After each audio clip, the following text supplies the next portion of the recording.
This is LBC from Global, leading Britain's conversation with Nick Abbott.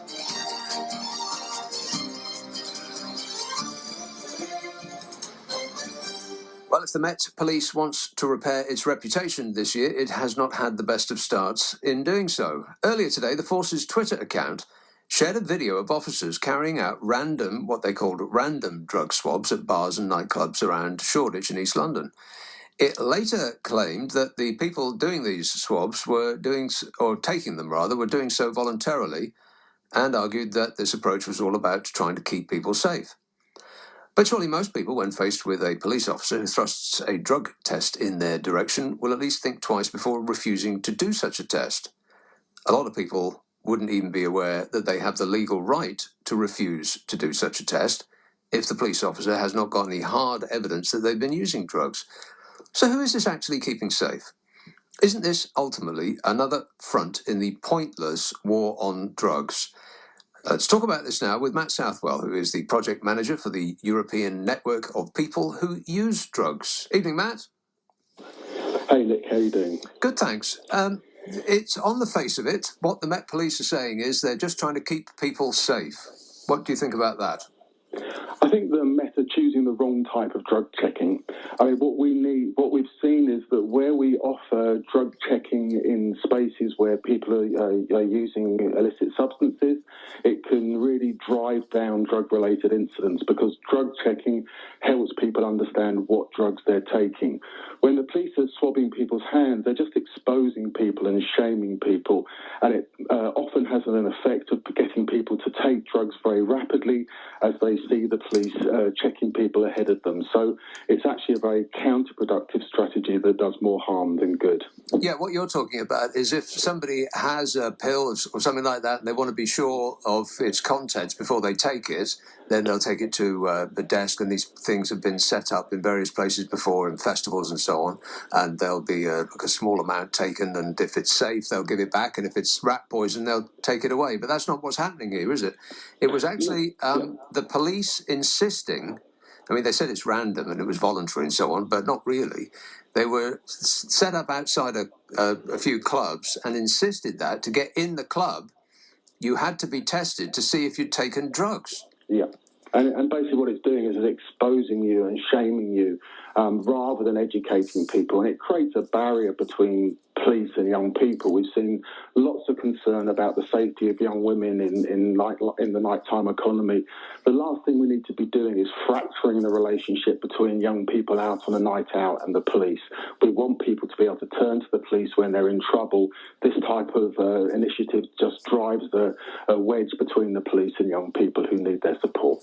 And it does seem likely that if you're queuing to get into a club and you see that 30 people ahead of you are being swabbed or searched, in fact, for drugs, then whatever you've got on you, you're just going to neck it straight away, regardless of its quantity, in order to evade that test. So it's quite likely that it's going to make the situation more dangerous, not less.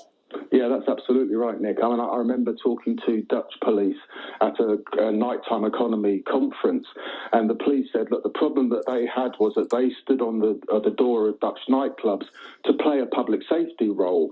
And they said when they saw British young people coming into the club, they panicked, thinking the police were there to search them and give them a hard time.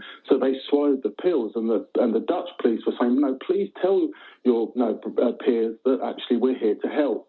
And that's the relationship we should have with the British police. We shouldn't be in this conflicted situation where the police are using drugs as a way of socially controlling young people. We should be actually turning to the police to help young people and look after them on a night out.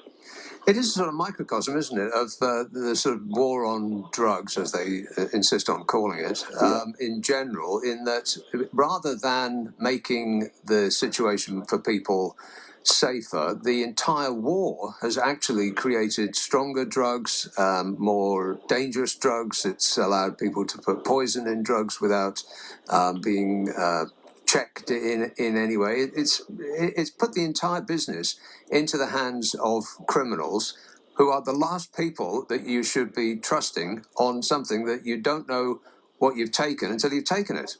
Yeah, look, I mean, it's the tragedy of the Misuse of Drugs Act.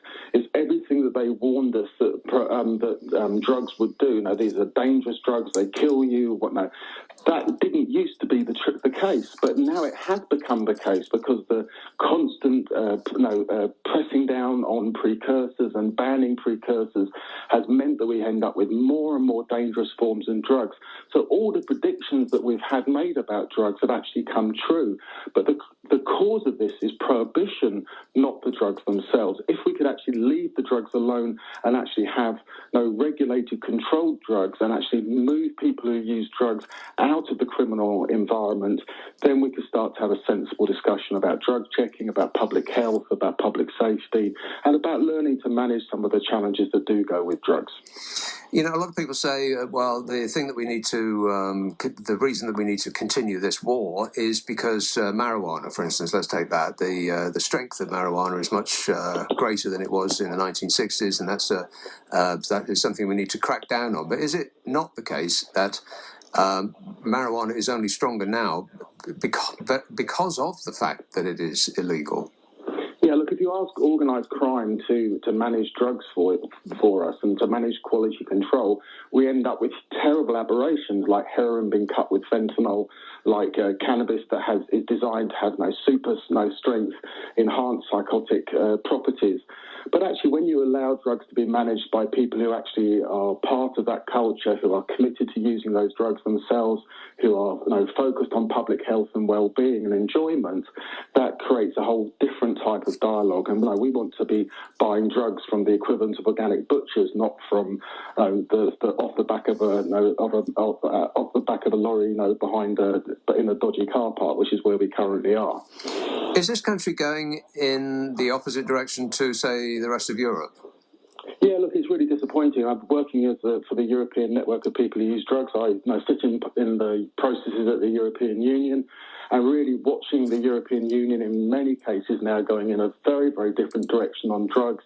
No, it's not easy to reform our drug policies. It's not a simple solution, but I think we're seeing people making very, very pragmatic, sensible steps. And the UK, have we just been lost for the last 15 years? We used to be one of the leaders on drugs policy and practice, and for the last 15 years, we just ended up in this fantasy world where we pretend one thing is another, and we absolutely implement devastating policies that have led to surging drug-related deaths and maximising the harms caused by drugs.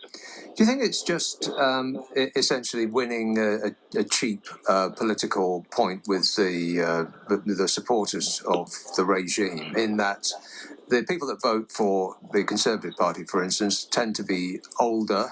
They would have had less experience with drugs as they grew up, and they think of somebody who takes drugs as an addict, somebody who is shivering in a damp alley, desperate for their next fix, rather than a lawyer or a doctor or a policeman or an MP, or just somebody who might dabble at the weekend as they would have a martini and just gets on with their lives, without impediment. They still sort of put it between a kind of a them and us mentality, which plays into the Conservative Party's supporters, and so it's not going to change until the Conservative Party supporters change, is it? No, look, we are in this ridiculous situation where the leadership of the Conservative Party absolutely understand that we need to reform our drug laws. 8 of the last 11 Tory party candidates admitted that they use drugs themselves, but they're addicted to the fix of the war, of the big drugs lie. They've touted that lie so often to their supporters that they're now stuck trying to work out how they get out of this lie. But the lie also serves a purpose. The lie is about social control and racial suppression. And I think that's one of the things we've got to really start to challenge the Conservative Party around and say, you're not just addicted to the big drugs lie, you're also addicted to social control and racial injustice. And it's about time progressive parties embraced positive drug law reform as a really progressive social agenda. And in Europe, are you familiar with what other European countries have done and are apparently about to do this coming year? Yeah, look, I mean, we've seen a very progressive practice on the ground with liberalisation around psychedelic drugs, around cannabis, around drug checking, around drug consumption rooms, around heroin-assisted treatment, around mobile drug consumption rooms. Just really pioneering practice where people are responding to the changing nature of drug use and the changing impact of drug use. And I think we used to be a world leader, and when I ran drug services back in the 1990s, we were a world leader, and many of the people running services at that time were freed up by the imperative to overcome HIV. But since then, politicians have got involved and have distorted our system, and we need to get it back under the control of professionals guiding policy and practice towards something more strategic and sensible, guided by the science. And the policy is, of course, directed at younger people. As a young person going out in the town, would you think what is the government policy on the drug of choice for the evening? Is it A or Class B or Class C, and make a decision on that basis? Or are you more likely to completely ignore everything that they say because you just don't trust them? Well, I think what young people have learned is that you can't trust the older generation when it comes to talking about drugs. People don't talk truth to you. And so therefore people disbelieve anything that they're told about drugs. No, there's some very important information that people do need to understand if they're to use drugs more safely. And different drugs have different risk profiles, different routes of administration have different risk profiles. But because we don't engage people in an honest dialogue, we just just say no, and if you don't say no, we abandon you to organised crime, and we take no responsibility for young people. And that's why this idea that that the war on drugs looks after young people is an absolute fallacy. It abandons young people rather than actually providing them with age-appropriate education about drugs and how to use them. People might think that, there's some evidence that the police aren't really interested in, let's say, marijuana. I mean, that's the most popular drug outside of alcohol and tobacco, that it's been legalised by, any other name. But are people still going to jail for possession? Yes, I mean, look, we're seeing, drugs can still have a devastating impact. We see drugs charges can still have a devastating impact on people's lives. You can be someone coming out of university, you get a caution, that stops you getting the checking that allows you to work in the public sector, and so you end your professional career. So even if the laws are being applied in a different way, they can still have devastating impacts on people, and many people are still going to prison for non-violent drug-related crimes, and that's just absolutely crazy. Many countries now have moved towards decriminalisation, where they say, let's move people who use drugs outside the criminal system, treat drugs as a cultural and health issue, and take the police out of the situation so that the police can intervene in the nighttime economy, but intervene to help people around public safety, not to be there to persecute and prosecute people and make them scared and make them hide away from the police.